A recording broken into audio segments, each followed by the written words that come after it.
সাধারণ ব্রিটিশ ছেলে, নাম ক্রিশ্চিয়ান বেলে। শুরুটা ছোট, 1987 সালে মাত্র 13 বছর বয়সে স্পিলবার্গের এম্পায়ার অব দ্য সানে অভিনয়।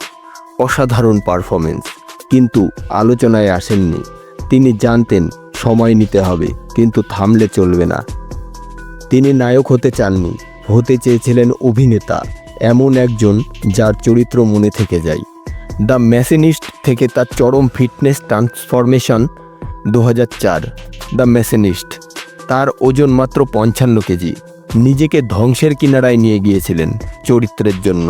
তারপর 2005 ব্যাটম্যান বিগিনিং, মাত্র 6 মাসে হয়ে উঠলেন সুপার হিরো। এটাই ছিল তার টার্নিং পয়েন্ট। বেলে কখনো সোশ্যাল মিডিয়ার পিছনে ছোটেননি, কিন্তু সোশ্যাল মিডিয়া একদিন নিজেই তার পিছনে ছুটল।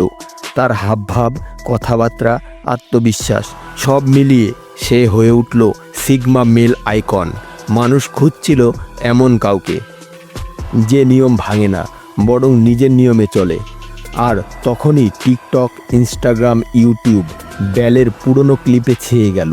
সে কখনো চায়নি সবাই তাকে জানুক, সে চেয়েছিল নিজেকে জানাতে।